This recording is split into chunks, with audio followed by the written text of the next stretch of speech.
Assalamualaikum warahmatullahi wabarakatuh. Perkenalkan nama saya Ervina, NIM 70200111032. Baik, pada video ini saya akan menjelaskan jawaban dari beberapa pertanyaan berikut. Oke, pertanyaan pertama, bagaimana input dan output penyimpanan internal dalam tubuh?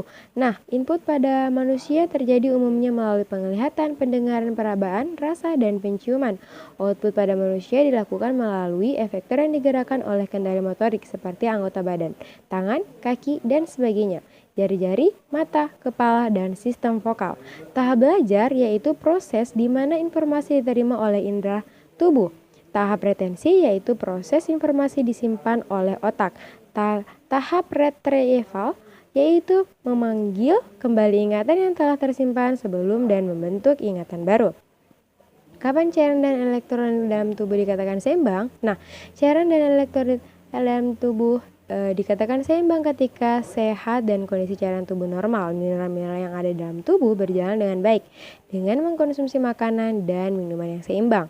Bagaimana pengembalian klasifikasi cairan pada tubuh beserta beberapa volume, persentase pada cairan tubuh dan berat badan tiap pembagian. Nah, cairan dan elektrolit di dalam tubuh akan dikatakan seimbang ketika susunan dan volume cairan dan elektrolit antara komponen dalam keadaan normal. Apabila terjadi perubahan konsentrasi atau tekanan di salah satu kompartemen, maka akan terjadi perpindahan cairan dan ion antar kompartemen sehingga terjadi keseimbangan kembali. Nah, di sini telah saya cantumkan gambar kompartemen total cairan dalam tubuh. Nah, volume cairan dalam tubuh itu 42 liter, persentase cairan di dalam tubuh 100, persentase berat 60. Nah, di sini juga ada getah bening cairan dan cairan transseluler. Di sini mereka tidak memiliki volume cairan, persentase cairan di dalam tubuh dan persentase berat. Nah, dua faktor diatur untuk menjaga atau meregulasi keseimbangan cairan dalam tubuh. Yang pertama, volume ECF harus diatur secara ketat untuk membantu menjaga tekanan darah. Menjaga keseimbangan garam adalah sangat penting dalam regulasi volume ECF jangka panjang. Selanjutnya, osmolaritas ECF harus diatur secara ketat untuk mencegah pembengkakan atau penyusutan sel. Menjaga keseimbangan air adalah sangat penting dalam mengatur osmolaritas ECF. pH di dalam darah dikatakan seimbang ketika ia berada di atas normal, yaitu pH 7,2 sampai 7,45. Faktor yang mempengaruhi keseimbangan cairan. Di sini ada 5. Yang pertama, usia, temperatur lingkungan, diet, stres, dan sakit. Kalian bisa baca ya. Selanjutnya, kapan pH dalam darah dikatakan seimbang? Ginjal dan paru-paru berperan menjaga kadar pH tubuh tetap seimbang agar semua fungsi tubuh dapat bekerja dengan baik. pH tubuh dalam keadaan normal atau seimbang berkisar pada rentan netral, yaitu sekitar 7,35 sampai 7,45. Kadar pH yang kurang dari 7 dikatakan bersifat asam dan jika lebih dari 7 sudah tergolong basa. Bagaimana ketidakseimbangan asam basa dalam tubuh yang bahkan dapat menyebabkan meninggal? Nah, pH darah manusia berkisar antara 7,35 sampai 7,45. Organ yang berperan dalam mengatur pH darah adalah paru-paru dan ginjal. Keadaan ketika pH darah kurang dari normal disebut asidosis. Sebaliknya, keadaan ketika pH darah lebih dari normal disebut alkalosis. Kalau sudah di bawah pH-nya atau terjadi asidosis, itu telah menyebabkan kematian. Begitu juga sebaliknya, kalau pH-nya semakin naik atau di atas normal menyebabkan juga kematian. Contohnya pada pelari maraton. Kapan dikatakan asidosis dan alkalosis? Berkaitan dengan ekskresi dan sekresi hidrogen HCO3 pH urin. Baik, istilah asidosis mengacu pada kondisi pH di bawah 7,35, sedangkan alkalosis bila pH di atas 7,45. CO2 atau karbon dioksida adalah gas dalam darah yang berperan sebagai komponen asam. CO2 juga merupakan komponen respiratorik. Nilai normalnya adalah 40. HCO3 atau bikarbonat berperan sebagai komponen basa dan disebut juga sebagai komponen metabolik. Nilai normalnya adalah 24. Asidosis berarti juga peningkatan jumlah komponen asam atau berkurangnya jumlah komponen basa. Alkalosis Berarti terjadi peningkatan jumlah komponen basah atau berkurangnya jumlah komponen basah. Sistem ekskresi adalah pengeluaran dan pembuangan sampah sel metabolisme yang sudah tidak dibutuhkan tubuh kita.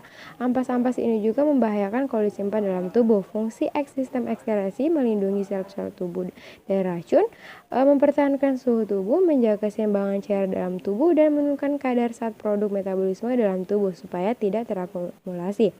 Sekresi adalah proses untuk membuat dan melepas substansi kimiawi dalam bentuk lendir yang dilakukan oleh sel tubuh dan kelenjar. Substansi kimiawi pada sekresi mempunyai kegunaan tertentu sebelum akhirnya terbuang melalui ekskresi. Nah, zat-zat sisa metabolisme ini dapat berupa urin, keringat, uap air, dan karbon dioksida.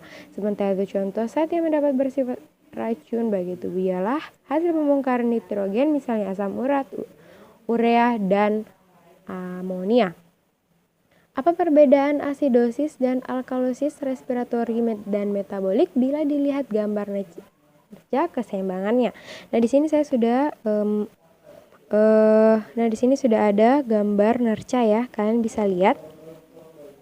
Nah, untuk yang pertama, respirasi asidosis, dapat kita lihat di gambar bahwa ketidakseimbangan disebabkan oleh retensi CO2 akibat hipoventilasi. Pembentukan H2CO3 meningkat dan diasosiasi asam ini akan meningkatkan konsentrasi ion H. Agar seimbang, maka HCO3-nya ditambah menjadi 40 sehingga akan menghasilkan pH 7,4. Nah, barulah dikatakan seimbang. Selanjutnya, alkalosis respiratori. Bisa kita lihat pada gambar, ketidakseimbangan ini disebabkan oleh kehilangan CO2 yang berlebihan akibat hiperventilasi. Pembentukan H2CO3 menurun sehingga pembentukan ion H menurun. Nah, agar kembali seimbang, H2CO3 dikurangi sekitar 10% sehingga pH-nya menjadi 7,4. Asidosis metabolik. Pada gambar tersebut terjadi penurunan kadar karbonat sehingga kadar ion H bebas meningkat. Agar seimbang, HCO3 ditambah sekitar 5% dari yang sebelumnya sehingga pH-nya menjadi 7,4. Alkalosis metabolik, terjadi penurunan kadar ion H dan dalam plasma karena defisiensi asam dan karbonat. Akibatnya konsentrasi bikarbonat meningkat. Agar seimbang terjadi pengurangan HCO3 sekitar 15% sehingga menjadi 25%. Nah, itu akan meningkatkan hasil pH.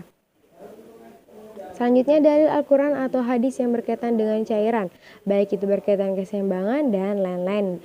Nah, di sini Quran surah Al-Mulk ayat 3 yang artinya, yang telah menciptakan 7 langit berlapis-lapis. Kamu sekali-kali tidak melihat pada ciptaan Tuhan yang Maha Pemurah sesuatu yang tidak seimbang, maka lihatlah berulang-ulang, adakah kamu lihat sesuatu yang tidak seimbang?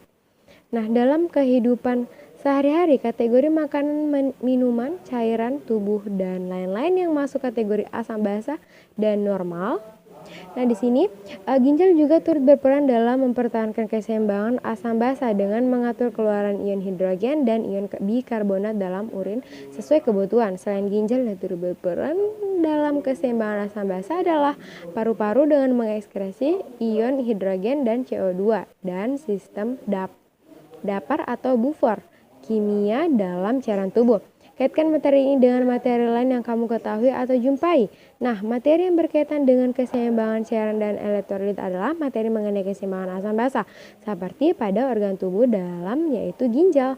Pengaturan keseimbangan cairan perlu memperhatikan 2 parameter penting, yaitu volume cairan ekstrasel dan osmolaritas cairan ekstrasel. Ginjal mengontrol volume cairan ekstrasel dengan mempertahankan keseimbangan garam dan mengontrol osmolaritas cairan ekstrasel dengan mempertahankan keseimbangan cairan. Ginjal mempertahankan keseimbangan ini dengan mengatur keluaran garam dan air dalam urin sesuai kebutuhan untuk mengkompensasi asupan dan kehilangan abnormal dari air dan garam tersebut. Baik, cukup sekian dari saya. Lebih dan kurangnya mohon dimaafkan. Wabillahi taufiq wal hidayah. Wassalamualaikum warahmatullahi wabarakatuh.